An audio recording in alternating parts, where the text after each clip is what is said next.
episode of the F1 Chat. We have the Brazilian F1, Brazilian Sprint, Gabriel Bortoletto, Max Verstappen, the trials and tribulations of Lance Stroll, and much more.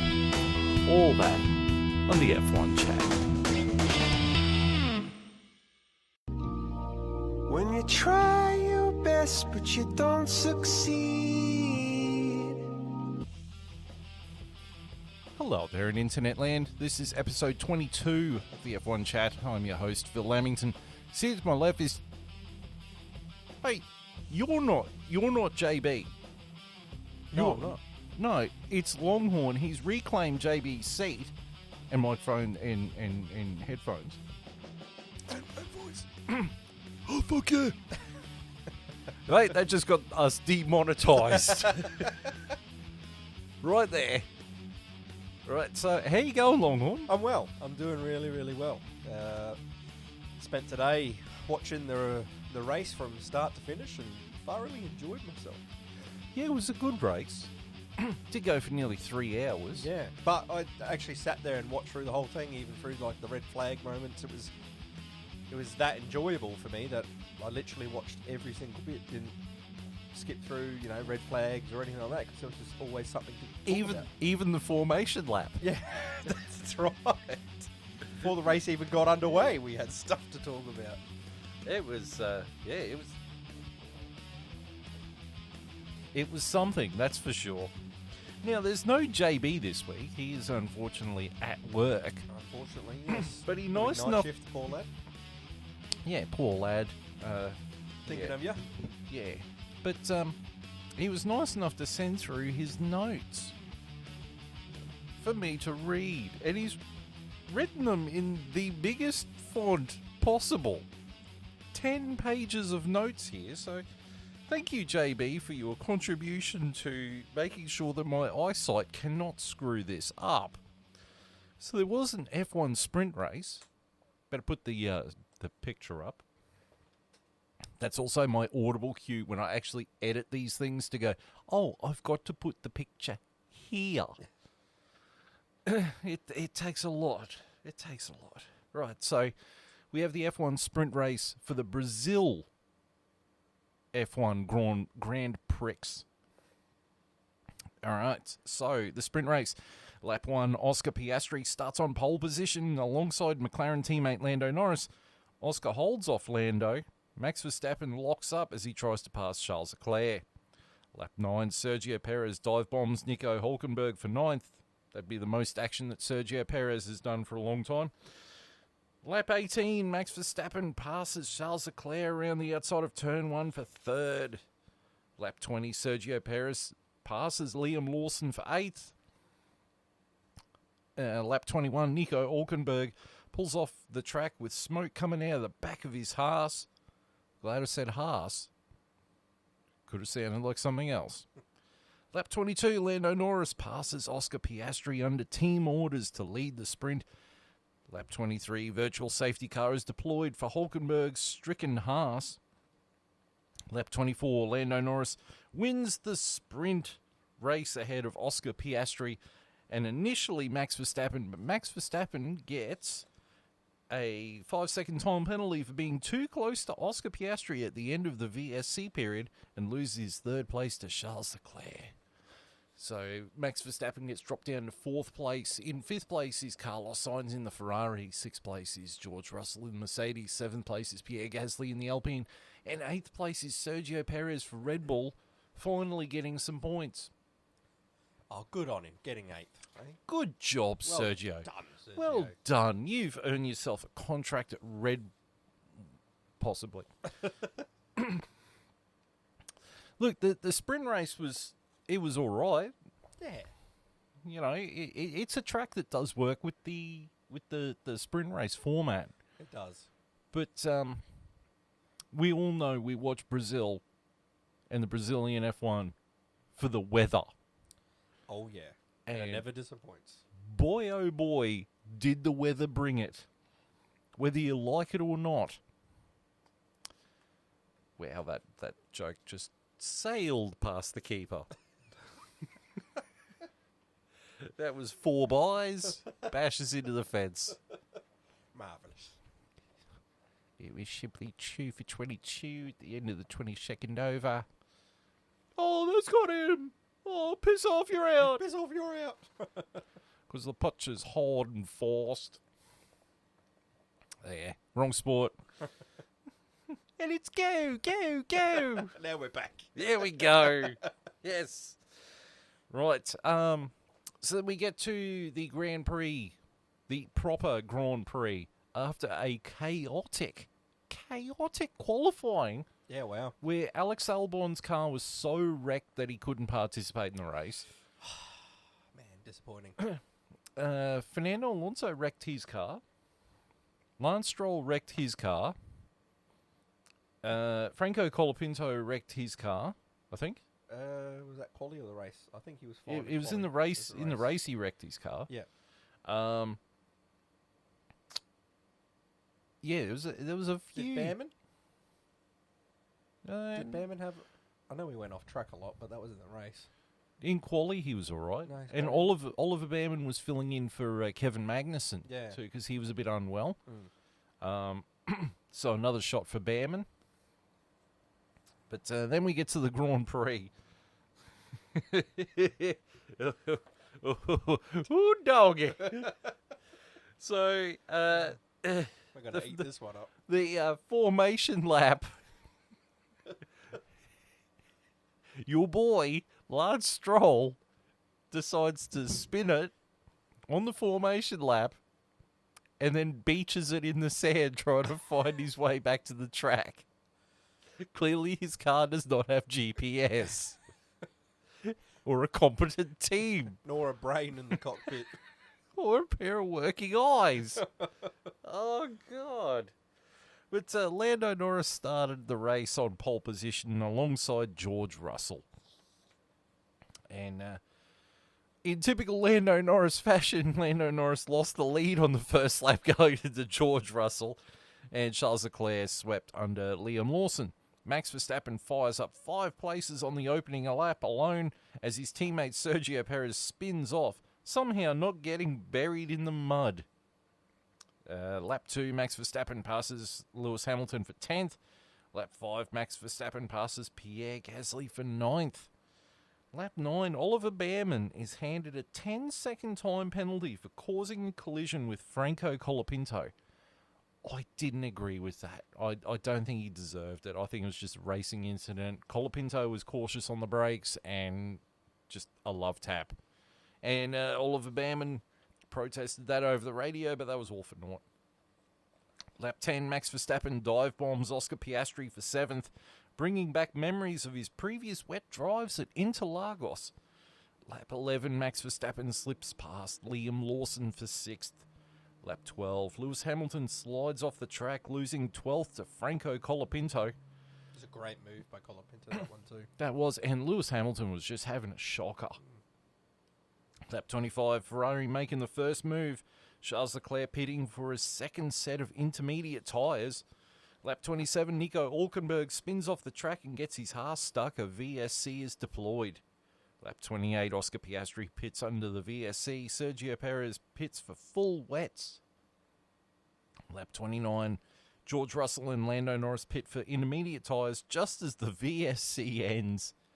Esteban Ocon leading the Grand Prix ahead of Max Verstappen as the rain starts to pour down. Oscar Piastri is handed a 10-second time penalty for hitting Liam Lawson on the track. Make that clear. Lap 30, Lando Norris passes George Russell for 4th just as the safety car is deployed. Lap 32, Franco Colapinto smashes his Williams into the barriers at the final corner. A red flag is thrown, giving everyone ahead of Lando a free tyre change, which I still disagree with. Lap 33, Esteban Ocon leads the pack away off the rolling restart. Zhou and Behrman slide off the track behind them.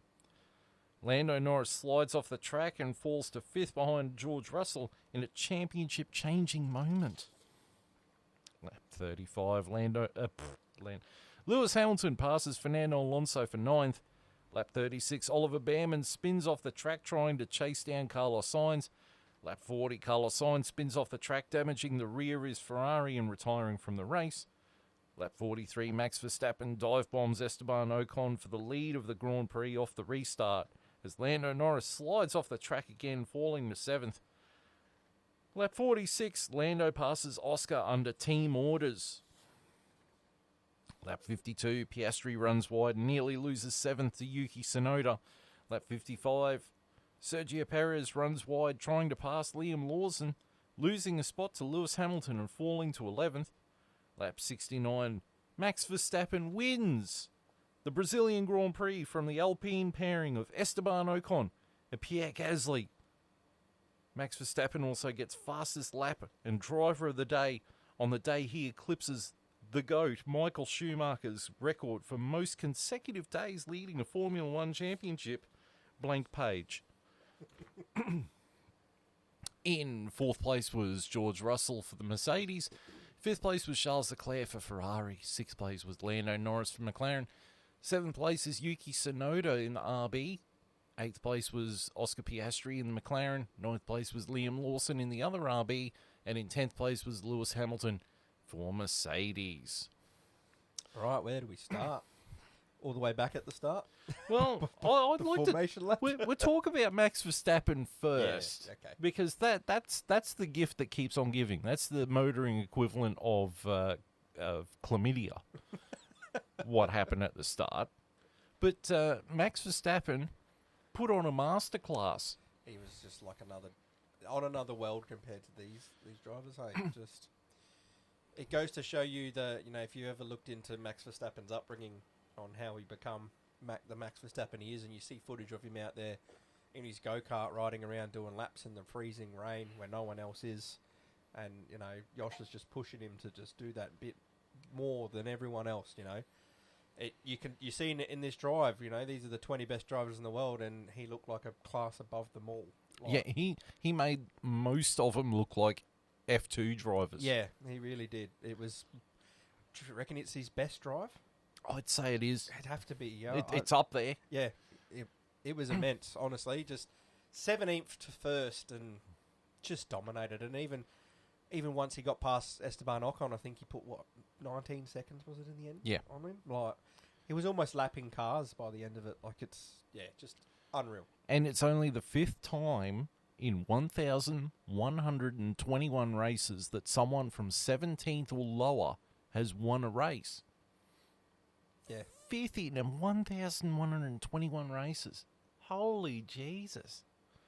But he put on a masterclass. Like, he absolutely drove the rings around that car, because on any other track, that car would not be any other state. Like, the weather was atrocious, so a lot of the drivers spinning off or whatever, you can't blame them.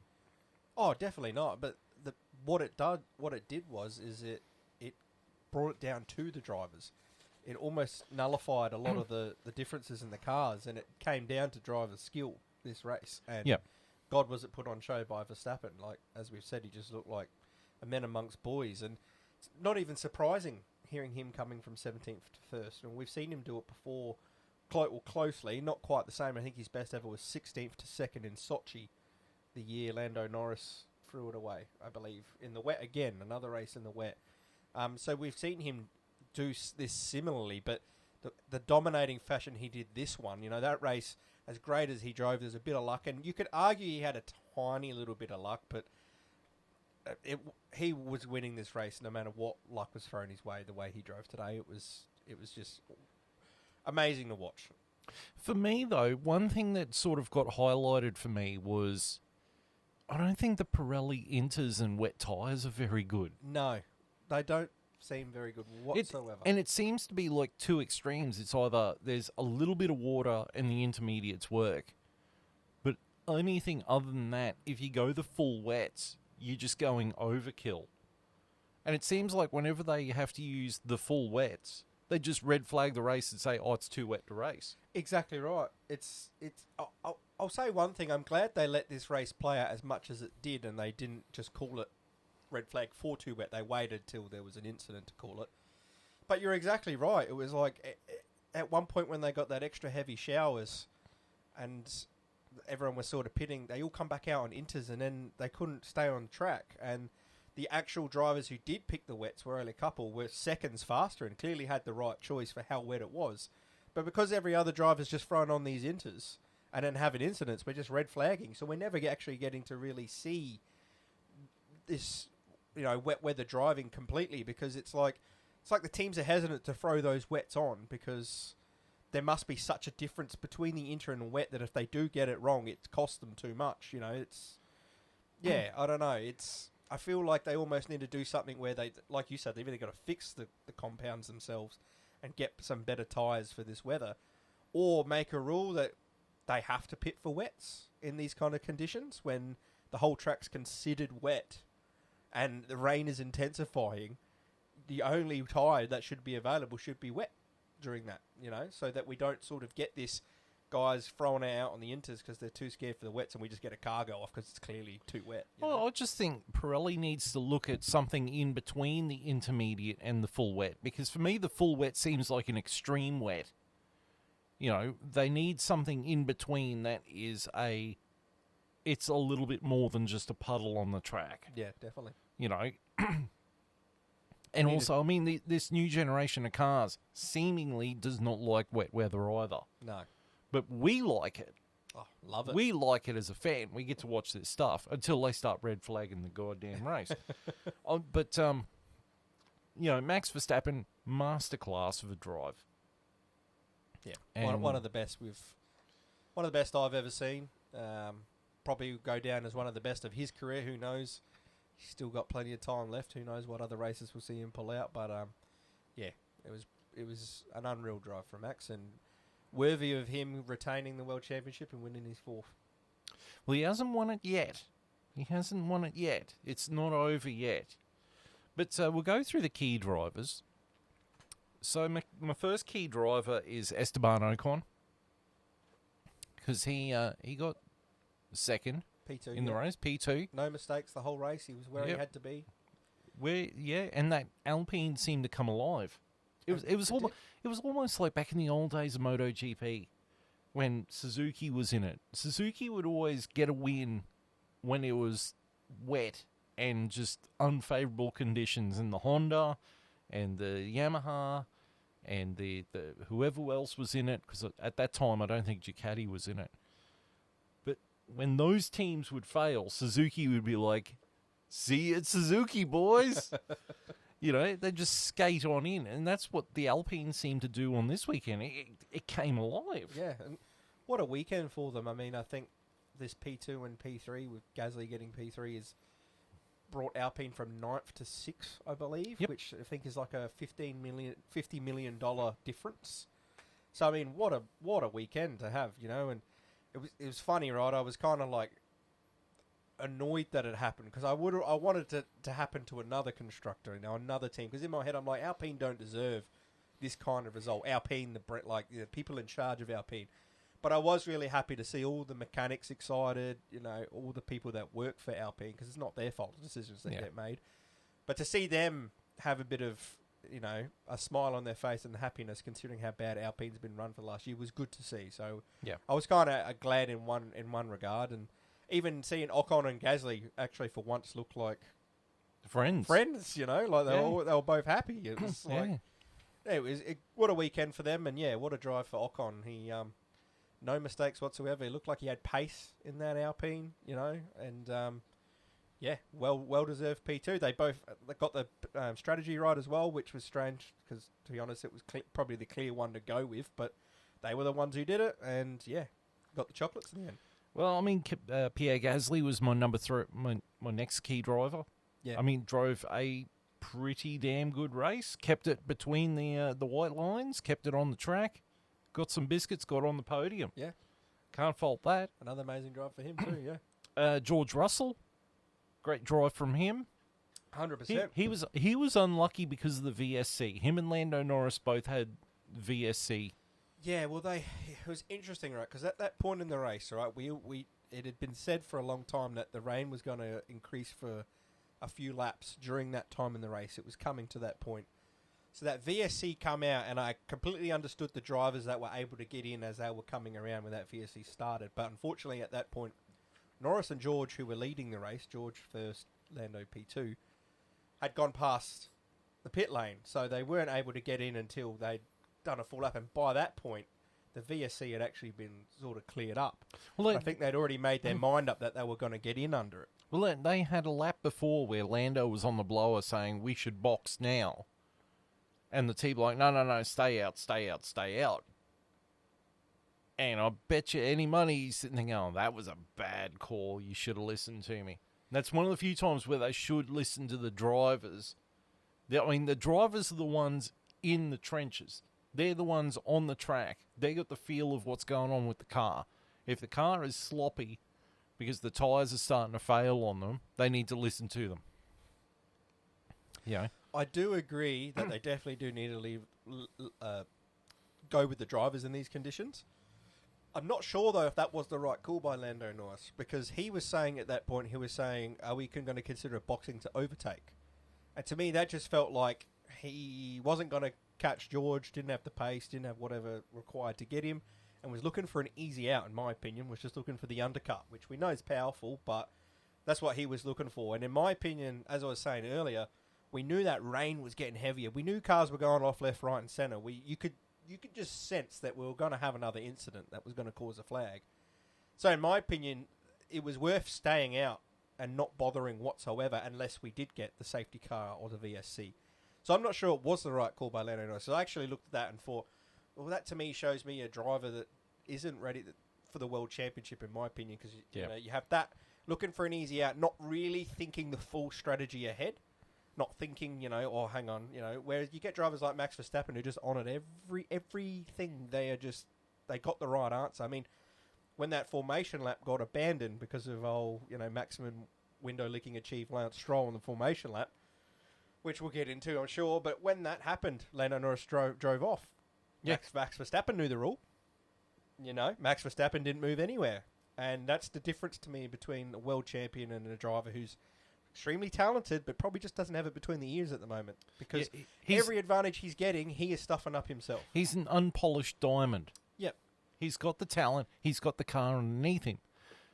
I think the other thing was, without DRS, he struggled, and that's why he couldn't overtake George Russell. Without that DRS, he just couldn't do it. Whereas Max Verstappen was just passing everyone without DRS. Yeah. But, George Russell drove a sensible race. He was fantastic. He didn't make any mistakes. And again, he was also unlucky. You heard him. So this is also around that same time we're talking about where we did have the VSC. And they both got unlucky because obviously the team must have got them to box as the VSC essentially was called off. But apparently they had time to sort of cancel it if they wanted. But anyway, they come in. And then shortly after we got the red flag, which dropped them down in position on the circuit. And obviously everyone gets to change tyres. And you could hear George say, I knew we should have stayed out. George said, I knew we should have stayed out instead of boxing. So, again, but it's one of those things where should these drivers essentially maybe, because I think you're right in the drivers should get the decision, but should they just go against the team in those, should they just back themselves and say no? Or, I don't know. What's the, what do you think about that? I think the thing is, To steal a line from a Megadeth song, hindsight is always 20/20. It's easy for George Russell to say, "Oh, we should have stayed out," but what happened if he'd stayed out and the red flag didn't happen? You never know. Yeah, here's the thing, right? And this is why strategy comes into it, because sometimes you got to anticipate things that you can't foresee. You've just got to foresee something and feel it happening. Sitting there watching it, I'm not at the track, but me watching it and seeing what had been happening, with drivers going off left, right, and centre, with the rain increase, in my opinion, it was only a matter of time before maybe not a red flag, but there was going to be a safety car incident. There was going to be someone either getting beached, someone, tapping the wall and being stopped. Like, I could sense it happening. You could see it coming, in my opinion. So for me, I personally would have stayed out if I was making the strategy call. You're completely right. Like, hindsight is a beautiful thing. But I do feel like this was a situation where you could have foreseen that. This wasn't like a complete unlucky red flag. It was, perfect normal conditions, and they've, in that case, I completely get you trying to take the VSC because you're not expecting a red flag. But I don't know. I thought in these conditions and the way everything was going, I thought it was pretty foreseeable that we were going to get something, and I personally would have stayed out. But I can see what they were trying to achieve, but, that they didn't get it right in the end of the day. I think the one thing is, if it's Brazil and it's going to be wet weather, your pit crew and your strategy people need to be on edge. They need to be just as punchy as the drivers in the cockpit. 100%. And for me as well, with the strategy they were going with, we actually got to foresee what they were going to try and achieve with Charles Leclerc a few laps earlier. Because Ferrari actually pitted Charles 3 or 4 laps before that point we got to where the VSC come and they were thinking of, pinning. And Charles wasn't increasing whatsoever on the track with the tyre change. It wasn't giving him an advantage one bit. So McLaren and Mercedes could have sat there and realised, like, hey, even if we do go for what we're going for, we're not actually even going to get a boost anyway. So we might as well stay out as long as we can and see if we can pop a red flag. Because if Charles had gone out and he was, all of a sudden getting a second a lap, or, something was actually changing in that car from him making that move, I completely get where they're going. But at that point, it was clear that he wasn't getting the advantage. And they said that, like, if I can sit on the couch and get told that by the commentary and watch what's going on and see that happening in real time, these engineers and engineers and all this sitting there should be able to see it too. And I don't know if it's maybe just a pressure thing, me sitting on the couch under absolutely no pressure whatsoever, not having to make a decision, blah, blah, blah. It might be easy for me to just go, I'd just stay out. When they're looking at every little bit of data that, I'm not seeing either. So maybe they're looking at other things I'm not that's making them go with these decisions, probably. But for me, being dumb on the couch, it did feel like, hang out for the red flag. But, I mean, I could see where they were going, but it didn't quite work out for them, unfortunately. Also, it does feel like McLaren seems to have inherited Ferrari's strategy department. Well, that's what I mean. Like, Ferrari made that call early. Again, they went off with their own, we're going to do it earlier before anyone else and see if we get ahead. And they didn't do it with Sainz, who was not running in the points. That was the bit that surprised me. I think even the commentary team said, I would throw Sainz to see, that's what you should be doing. If you've got a driver nowhere near it, test them out to see your driver in the, in the running, what they can get. But no, they did it with Charles Leclerc. And to Charles' credit, he still managed to, finish the race and not make any mistakes and get a good bunch of points for himself. But yeah, the strategy call was a strange one, and it definitely didn't, in my opinion, help Charles whatsoever. And it was probably evident that wasn't the right way to go about that without, what they're looking at. So, but hey, that's the Ferrari strategy team, I guess. Well, Charles Leclerc was my next driver as well. I mean, he kept it between the lines, kept it on the track. Yeah. Got fifth, I think it was fifth place. Yeah. Fifth place. So he still got valuable points. And, he made it work. Yeah. Did everything he could do. My next driver is Sushi Tsunoda. Yeah, he was fantastic for me. Yeah, like he started third, didn't he? P3, yeah, P3 in quali. And he was not very far off of P2, I don't think. Like, he was very, very close. But, yes, a great... And honestly, I reckon he would have been in a podium place. He raced that well if they didn't follow the same strategy as the Mercedes and the McLaren, which was the pit. If he had hung out there with the Alpines, I think he had got overtaken by Ocon at that point. But I don't know if Gasly would have got him because, I mean, Tsunoda held off Ocon for a long time in that race. And he held his own wherever he was. I mean, even when he fell back to P7 or whatever, he held off the charge of whoever was behind him. No one was catching him. So, yeah, pretty good race for me, in my opinion. For someone who we've watched over the years who's been too emotional and would be prone to have an incident in a race like this, he kept it on track, didn't make any mistakes. He was quick. Yeah, in my opinion, it was probably one of his best races I've seen him have. And my last one is Liam Lawson. He just shows that he is worthy of an F1 seat every weekend. Yep. And he's not afraid to flip the bird at Sergio Perez or Fernando Alonso or whoever. I reckon he lives rent-free in Sergio's head. You see so many times, they seem to be, you watch the last few races, they seem to be in the same area. And it's always Sergio having to, funny enough, Sergio having to try and make a move on Liam Lawson most of the time. Because Sergio's just not getting it done whatsoever. And he's not getting it done on track with Liam. Liam's owning him on the track. Sergio shouldn't be anywhere near Liam Lawson. He should be further up the road. Exactly. At this point, he's being dominated by Yuki and Liam Lawson. Yeah. Dominated. Particularly Liam Lawson. Yeah. Liam Lawson is just making him his bitch. 100% he is. He really is. He really is. And I almost, watching this race, I watched the move he tried to pull on Liam, and it was from nowhere. It was never going to happen. And I was like, I just think he's washed up, Sergio. I really think he's washed.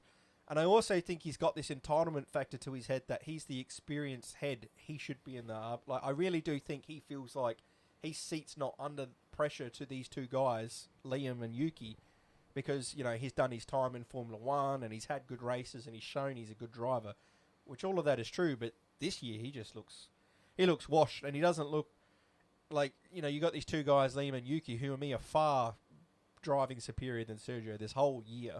Yeah. And it doesn't feel like that's lit in anything under Sergio. He's just, I don't know, he just feels washed and done. I don't think he's got it anymore to be in that seat. And if I was Red Bull, I would be making the change sooner rather than later. It needs to be one of these two drivers you got in your B team. That's the whole bloody point.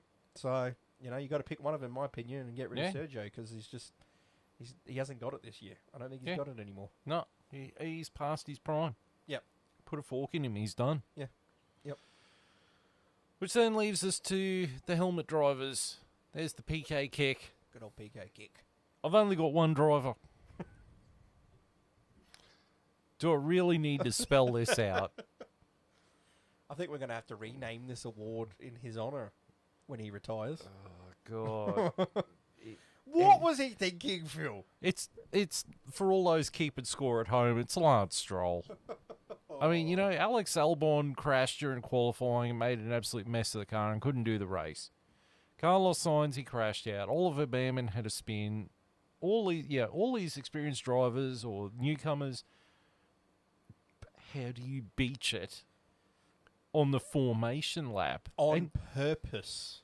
Like, he lost it under braking, ended up in the... He wasn't even in the kitty litter. He's still on bitumen. Yeah. It was bitumen runoff. And then he takes off and drives it straight into the gravel trap. Like, into the gravel trap. Yeah, perfectly worded there. The gravel trap. Why are you driving? And what's worse is they've got a runoff road that goes all the way around the gravel trap. But instead, the window-licking spastic, the inbred,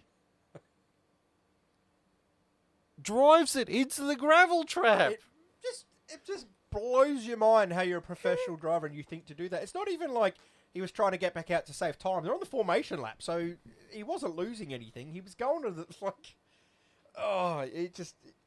it baffles my mind what makes you think I'm going to drive through the gravel trap when there's a clear runoff and you're on the runoff. You're lucky not to be in the gravel trap. You don't have to go anywhere near it. And you think, I'm going to drive through here.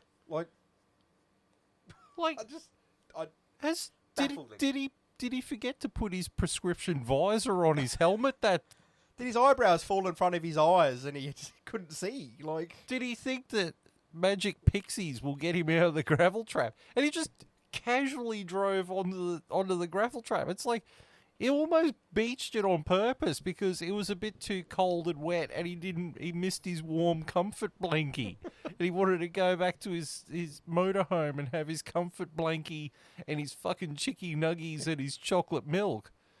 Like, what is this guy doing on the grid? What is he doing on the grid? What is he doing on the grid? What is he doing on the grid? What is he doing on the grid?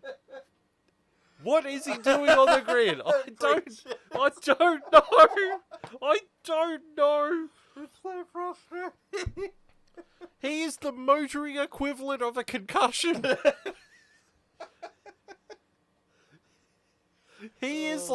is the equivalent of moving to Antarctica because you think you can grow potatoes. Like, what is he doing on the grid? It's just... What is he doing on the goddamn grid? I could drive better than this blithering idiot. That's what he is. He is a blithering idiot. Oh, he's just the amount of moments we've got over Lance Stroll's career to prove this, and then you see this, and you're just like, out of all the moments he's had, the one where they ask him if the conditions are right to stay out on track, and he says yes, and immediately bins it into the wall after saying that. Those things you can go, he wasn't expecting to go into the wall. But this one here was like, he made the conscious decision to drive into the gravel trap instead of going around the runoff like you're meant to, so you don't get stuck. That's what it's there for, so that you can go around without driving into it. But, I mean, all year, like, he drove into the back of Danny Rick at China.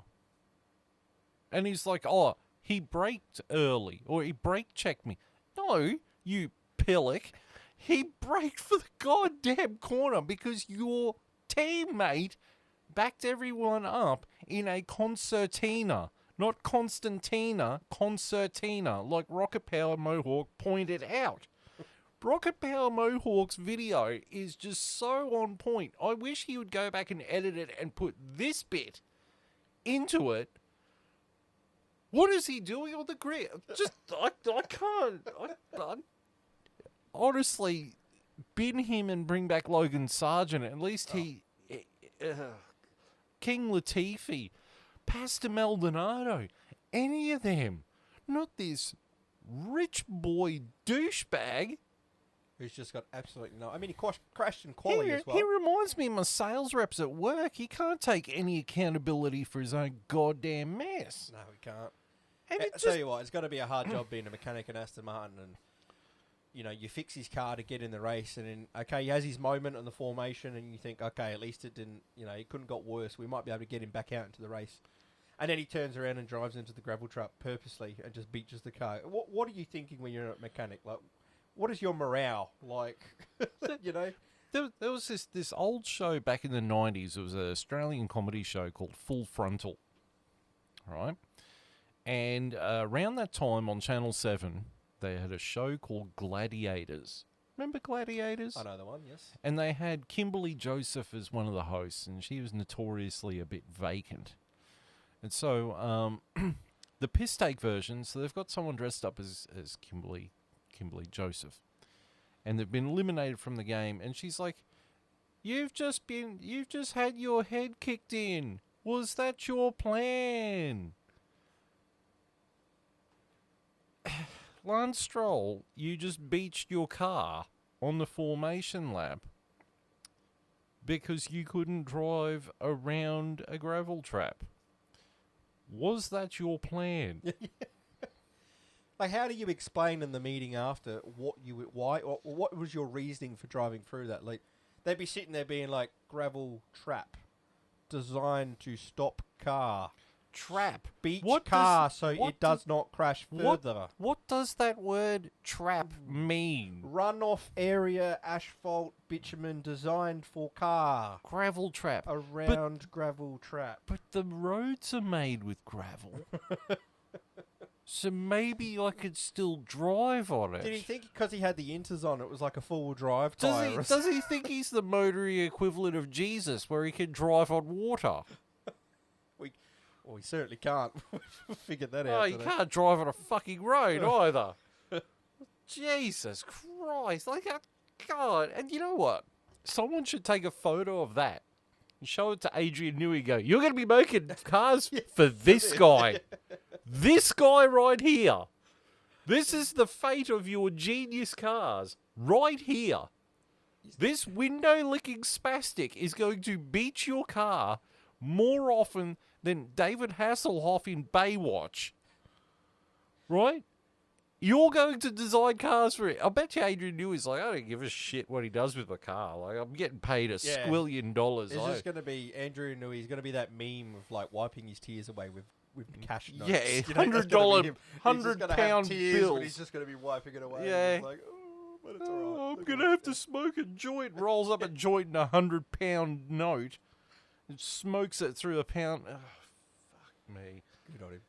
Oh, God. Lance Stroll. Locked it up. Oh, damn. What can you say? As much as we've said, you could keep going for the end of time with how.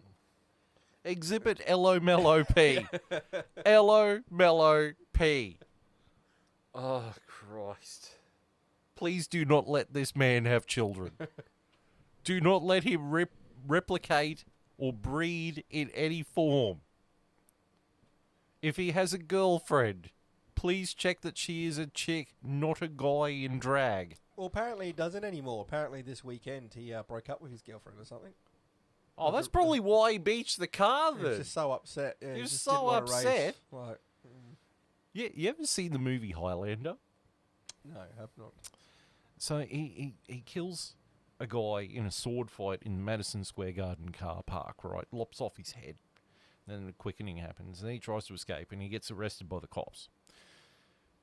And the cops are interrogating him over it. And they found the other guy's sword. It's this super rare sword, and the head cop's... Because there's the head cop, the main character, the cop who arrested him, and another bald-headed cop. And the main cop's like, oh, you want to hear a theory? And the main guy's, yeah, right, yeah, shoot away. He says, you went down there to see this guy about buying the sword. You argued over the price and you cut off his head. And the main character goes, would you like to hear another theory? Because they were at Madison Square Garden watching the wrestling. And he says, you want to hear another theory? He goes, this guy was so upset over the lousy wrestling tonight, he went down to the garage and in a fit of depression cut off his own head, which causes the bald-headed cop to go... And then the cop that arrested him, who's a bit of an idiot, he says, you went down there for a BJ and just didn't want to pay for it. He's like, you're sick. And then the cop just throws a punch at him for no reason other than he said to him, you're a sick guy. But the whole... He was so upset over the lousy wrestling that he went down to the garage and cut off his own head in a fit of depression. It's Lance Stroll beached his car during an F1 race because he was upset over his girlfriend leaving him. Smartest decision she's ever made. Checks out. She's probably going to leave him to date Max Verstappen like Daniel Kvyat's girlfriend did. She got pregnant to him, and then while she was pregnant, no, I'm going with Max Verstappen. See ya. That's actually why... She knew a world champion when she could see one, eh? That's why Heinz Harald Frentzen hated Michael Schumacher, because his girlfriend was Heinz Harald Frentzen's girlfriend, ditched him to be with Michael Schumacher, ended up marrying Michael Schumacher and is his wife now. But Heinz Harald Frentzen took it personally. He was just like, "Mate, you stole my missus, mate." There you go. There's hyperbole, isn't it? Even in Formula One, eh? Yeah, and that was while he was... see the world champion, off they go. That's while he was driving with he was driving at Williams with Williams driver number 1. You're probably going, what the hell does that mean? In the old 90s F1 games, Jacques Villeneuve would not lend out his likeness for the video games. So instead of having Jacques Villeneuve, they just had Williams driver 1.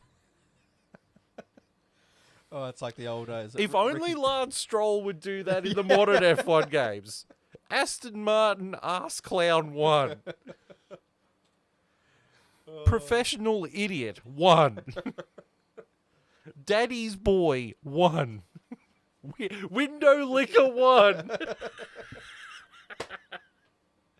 Right, so I think it's pretty much a unanimous vote that Lance Stroll is the helmet driver of the week. Of the year, surely. Fucking of a lifetime. Yeah, lifetime award. Century. You just, there's the award. Just take it. We retire the segment. Yeah. He's just won it by default. Yeah, he took the crown from King Latifi. R.I.P. Latifi. R.I.P. King. Right, so we're going to move on to the news. And this was breaking last night. Gabriel Bortoletto has signed with Kick Sauber. Good get for them. And he's signed for a couple of years. So he Brazilian will... on the yeah, and he'll be there when it becomes Audi. Yeah. Here's the thing, right? Good get, good driver. He's currently winning the F2 championship. But apparently, up until a few weeks ago, Valtteri Bottas had a deal signed with them. It was just waiting on them to sign the deal. But they've been talking to him at the same time. I sneakily think that Matteo Binotto has taken his Ferrari strategy department calls to Audi. Added it to his driver calls. Yeah. Yeah, I'm a bit surprised by it. I thought you would want to keep one driver in your team for a bit of continuity going forward. And I mean, Valtteri Bottas is a good driver. He's a multiple race winner. He's driven for one of the best constructors of all time through one of the most dominant periods of all time. He's got a lot of experience. He's very likable. You know, ticks every single box you'd think. He's just driving an absolute shit box at the moment and can't really do much about it. So I'm a bit surprised they didn't really go with him. It always felt like they were never wanted to go with him. It was almost like he was the last, choice sort of thing. And this shows you that they still didn't even want to make it. They still went out of their way to not make sure they signed him. And bit surprising. But I mean, Gabriel Bortoletto is very, very talented. He's been very good in the F2. Do you feel like maybe they've made this decision off the back of Colapinto doing so well and Behrman showing he's a decent pair of hands, although he looked like a rookie this week, but can't really blame him for the conditions. But do you think it's they've made this decision on the back of thinking like, you know what, we want ourselves a new, young, exciting driver, tapping into a market, Brazilian, they've got, obviously we just had it, Sao Paulo Grand Prix. I mean, you look at the support Colapinto had this week. You imagine that was a good boost for Williams. Like, when do you ever seen people in the crowd wearing Williams gear? You never ever see that. No, that's right. And Colapinto was on the driver of the day, despite crashing into he was not deserving, but he was just there because he was South American and the fans are there. Do you feel like this is a move where they've sort of thought we want to tap into a bit of a market here and get some fans and some viewership? And a young, exciting driver and see what he's got. I think so because you get that diamond in the rough. And also I think they want someone they can throw their weight behind as a long-term project. But also, he was McLaren Academy. And there was no way he was going to get into a McLaren for the next couple of years because they've got Piastri and Lando Norris signed up for a long time. So I know that they didn't want a driver on loan. Therefore, Williams would have loaned out Franco Colapinto. But I don't think they wanted to lend out.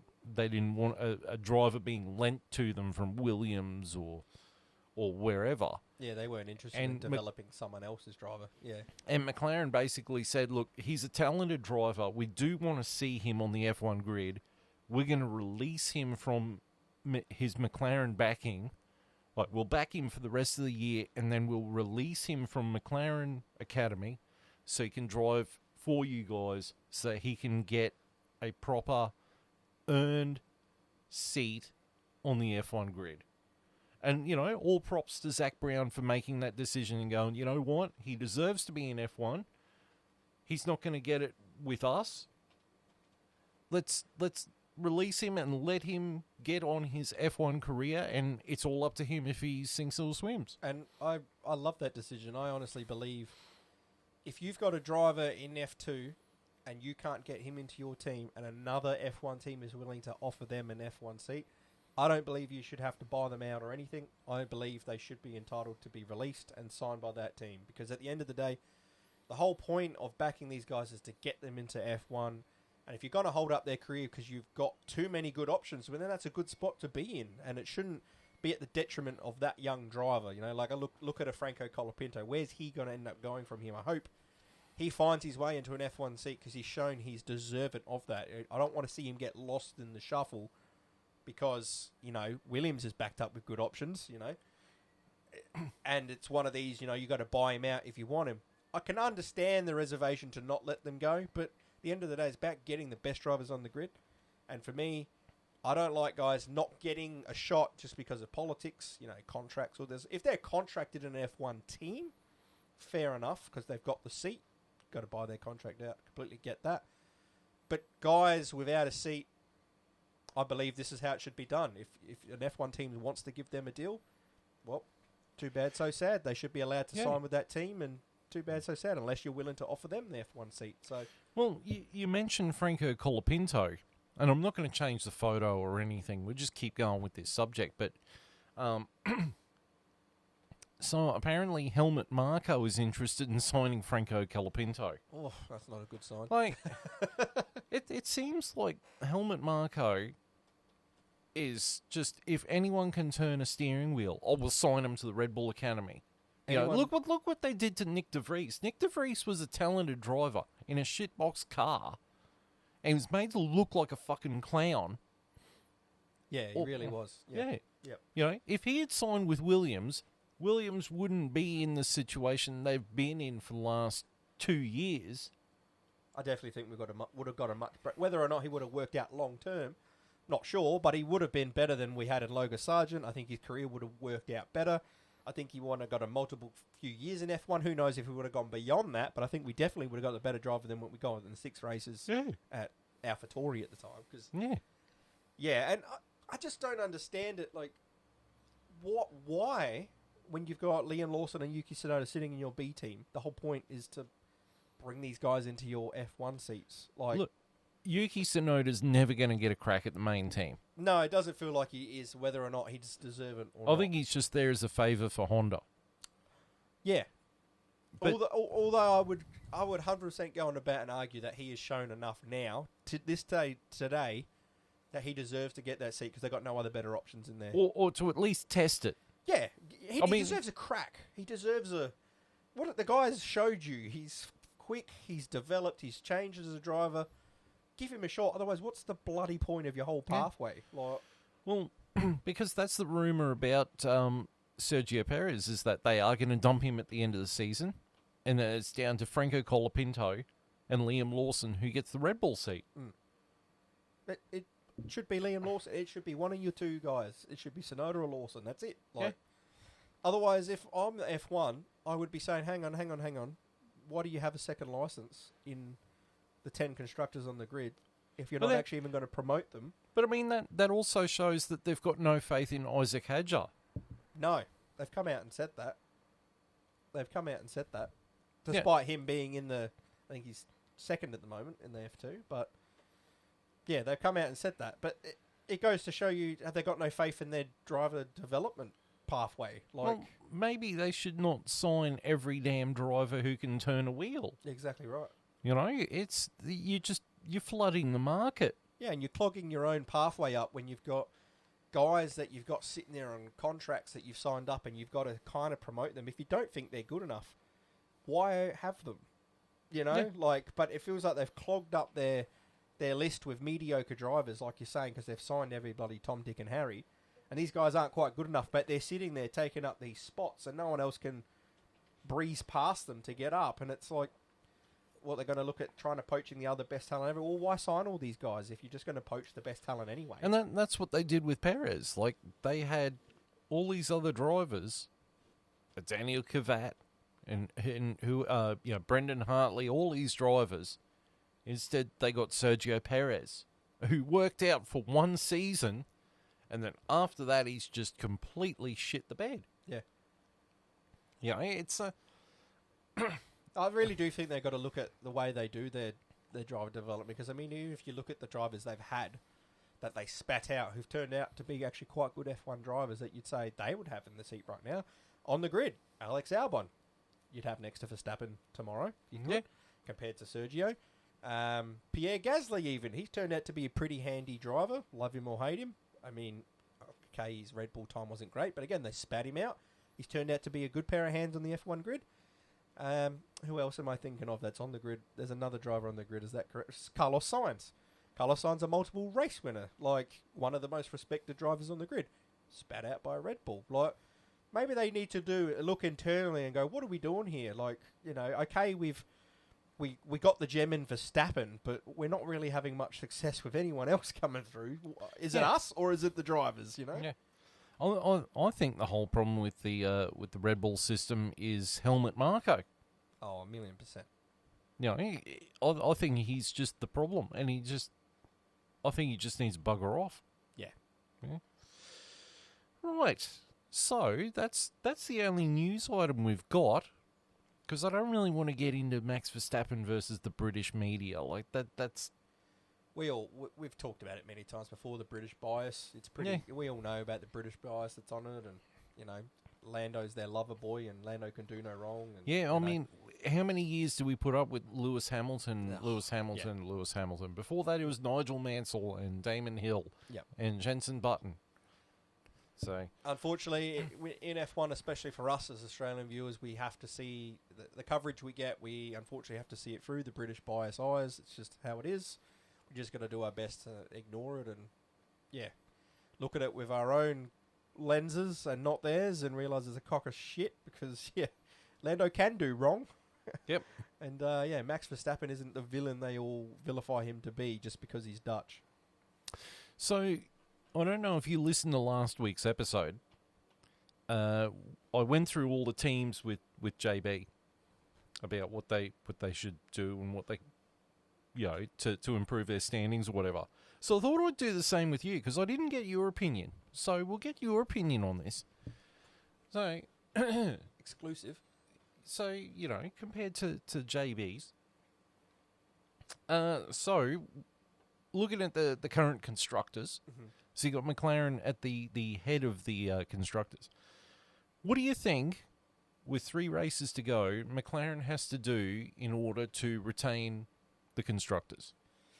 Pretty much what they've been doing. Yeah. I mean, they're almost 40 points clear there. 3 races to go. As long as those 2 boys aren't taking themselves out of the race and they're finishing in the points, I think they've got this wrapped in the bag because Red Bull's not getting anywhere with one driver. Sergio's just not doing enough for them to get enough points to even come back. And Ferrari's just a little bit too inconsistent. As they might get close, but I just don't see them. I don't see them beating McLaren in any of the races dominantly enough to catch them. I just think that McLaren just got to keep pair of steady hands, keep getting those points, keep getting, finishing races. It'd be good if Lando Norris could turn a pole into a win. Or something like it'd be that. nice if he could turn a first lap into staying in first. Yeah, that's exactly right. Unfortunately, I think we've just seen it this year. It's not him. It hasn't been him this year. It's got something he's got to work on. I don't see him winning the World Championship. To me, this race decided it for me. This difference in the 2 drivers, Verstappen and him. So I think that one's sewn up, the drivers. But I do think as long as McLaren just keep doing what they're doing, I think they'll sew up the constructors, and probably well deserved because they probably have been the best team on the grid. They just don't have the best driver. Okay, so Ferrari, I mean they're still in the fight, and they're ahead of Red Bull now. What have they got to do in order to not only stay ahead of Red Bull, but have a chance at beating McLaren in the constructors? Well, they've got to have a repeat of... Was it Mexico they finished 1-2? Or was it Coda? Austin. Austin. It was Coda. They need to have probably out of the next 2 out of the next 3 races, they need to have probably that. They need to have the 1-2 to get a chance to catch McLaren. Because as I've said, if McLaren just continue doing what they're doing, which I think they will, I don't see their drivers having incidents that take them out of the race unless Lando has another collision with Verstappen or something like that in their battle. Yeah, Ferrari probably just need to, I think they'll get second still, but if they want to get McLaren, they just need to have probably 2 out of the next 3 races. They need to have a repeat of Coda somehow, and Jagger 1-2, or that's pretty much for me. No incidents. 1-2, 2 out of the next 3 races. I think I know the answer to this one, but what does Red Bull got to do if they want to move back up the... Get rid of Sergio Perez ASAP. Effective immediately. For me, give Yuki Tsunoda the rest of the year, and it's between Yuki and Liam who you want to put in for next year. I would be getting rid of Sergio faster, sooner rather than later, because they're not going anywhere with what they're doing at the moment. Yeah, Perez has certainly got to get in the fight if he wants to. He's not been at all all year. No. He's nowhere near it, and the 2 RB boys are both looking far superior than him. And the whole point of Red Bull and RB is that you'll promote up and the rest of it. So how about you start doing what the whole point of it is and promote one of those guys up. Get rid of Sergio and either throw Liam and Yuki in. I don't care who it is. Throw one of them in. See what they go at the last 3 races and look to next year because you need to solidify that seat and you can't have a repeat of this next year. You need 2 drivers. You're one of the top teams in the grid. You need 2 drivers.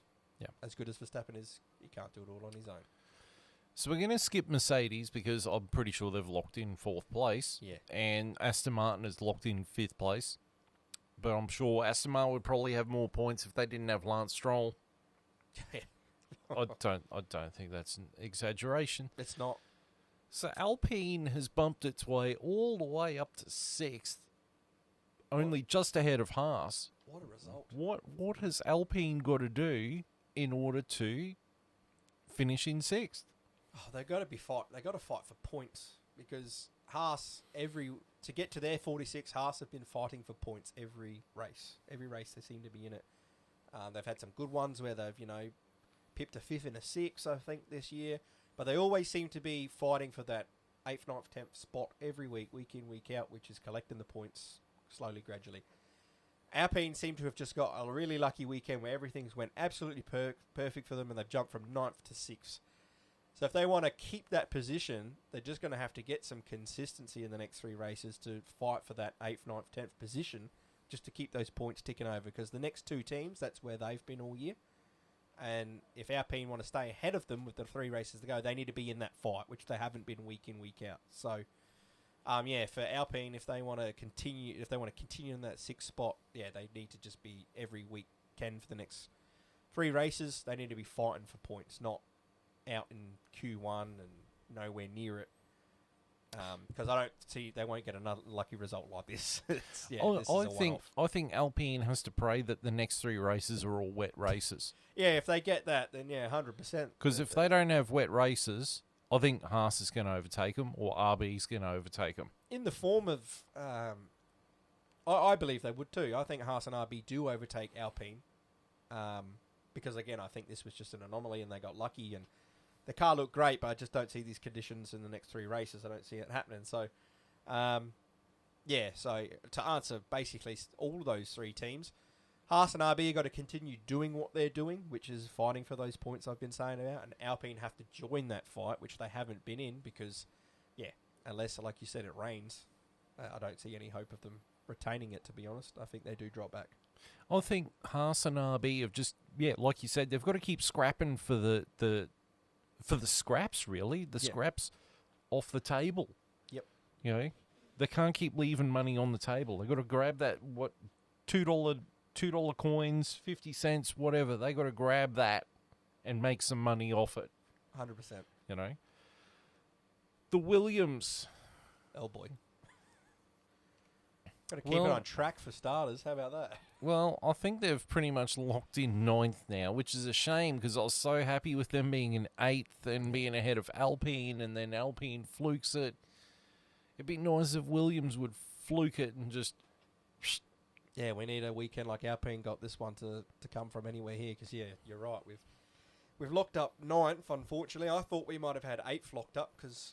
I feel like as much as we've had so many incidents, my God, it's been a bad run for Williams. Our repair bill must be excruciating to look at. But despite all that, I do believe Williams have had a better year than Alpine overall. Yeah. Again, this is a really... Alpine are looking great up there in 6th, but it's one weekend. If we look at everything over the season, they've probably been the 9th best team on the grid. They haven't been where they are. So...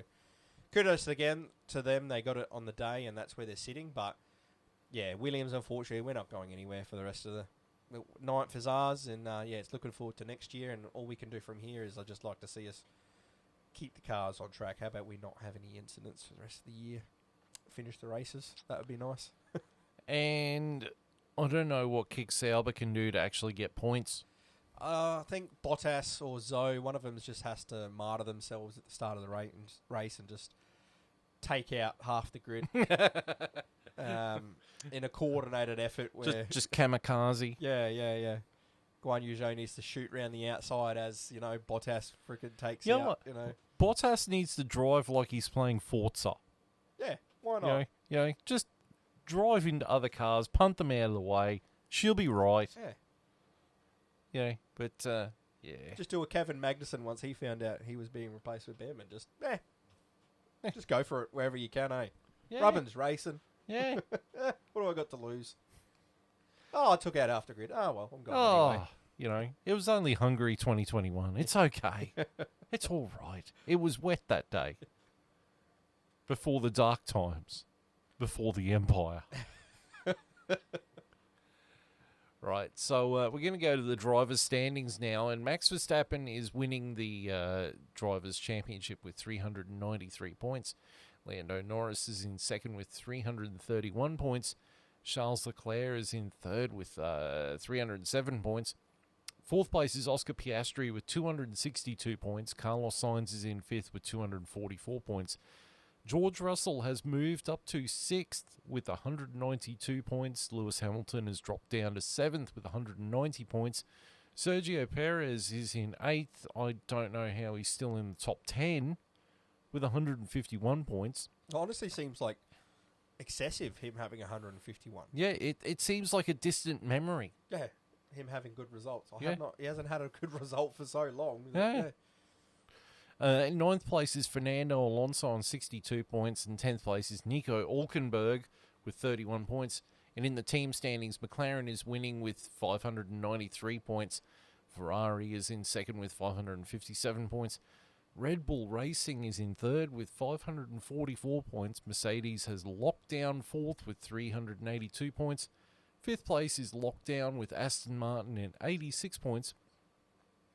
Shooting up to sixth, faster than a Taylor Swift record. Shooting up to sixth is Alpine with 49 points. Dropping down to seventh is Haas with 46 points. Dropping down to eighth is the RB with 44 points. Dropping down to ninth is Williams with the 17 points. And still, because there's nowhere lower than dead last, because they're not dropping down to nowhere, Kick Sauber in 10th with nothing. That How can they not have points, and yet Lance Stroll is driving for Aston Martin And has points. and has points? One of life's little mysteries. Right, so time for the social medias. So you can watch this on YouTube, the F1 Chat, care of Vindicator 18 channel. You can also watch it on the F1 Chat 1, a dedicated channel. We're on Facebook with the F1 Chat. We're on X as the F1 Chat 1. Don't forget the 1. We're on Rumble as the F1 Chat. And we're on Spotify as the F1 Chat. We're getting towards the tail end of the season. Yeah, 3 races to go. And it's time for that race that we thought was going to be absolutely craptacular last year, and it turned out to be one of the best ones of the calendar year. We're back at Las Vegas in about 2 weeks. Pretty pumped for it, actually. Yeah, you know what's going to happen. It's going to suck. Probably. It's Because we're excited this time. Yeah. We know what to expect. Yeah. But, it's this championship is going down to the wire. Yeah, I mean, what a year. We'll reflect on it in the end, but, I mean, we've been treated to an awesome year. We've actually had a Drivers' Championship, not just a driver run away with it. And as much as I believe it was won in this race for me, Verstappen, I don't see Norris catching him with the form at the moment. It was good to have that be a thought, and again, it's still mathematically possible to happen, so can't ever wipe anything out. But, we've been blessed this year by actually having drivers in it. And we still got 3 teams in the Constructors. That's going to be the interesting battle, is that one, the Constructors, is how that one plays out, because they're all in it, and can Ferrari pit McLaren? I mean, what do you think? You asked me about those teams. What do you think? Look, I think McLaren's got the Constructors stitched up. Yep. So it's really between Ferrari and Red Bull who gets the leftovers. I think Ferrari's going to pip them. Yeah. I think Ferrari's got them. Sergio's just not close enough. Yeah, he's misfiring. He's just nowhere near it to get enough points, and even with this weekend, this was a weekend Red Bull should have been catching them because Sainz crashed out. You know, this is where Sergio needs to be getting 4th, 5th. Beaten Alpine, for God's sake. Beaten RB, for God's sake. You know, he can't even beat an RB at the moment. So, yeah, and until he lifts his form, which isn't going to happen because this has been his form for most of the year, they're not going to be anywhere near it. Yeah. All right, so we're going to be back in 2 weeks, I think it is. 2 weeks, don't quote me on that, but 2 weeks for the Las Vegas F1. And we're winding down the year of our Lord 2024. But on behalf of myself and Longhorn and JB, thank you for tuning in. We will see you in 2 weeks for the Las Vegas F1. Until then, it is goodbye.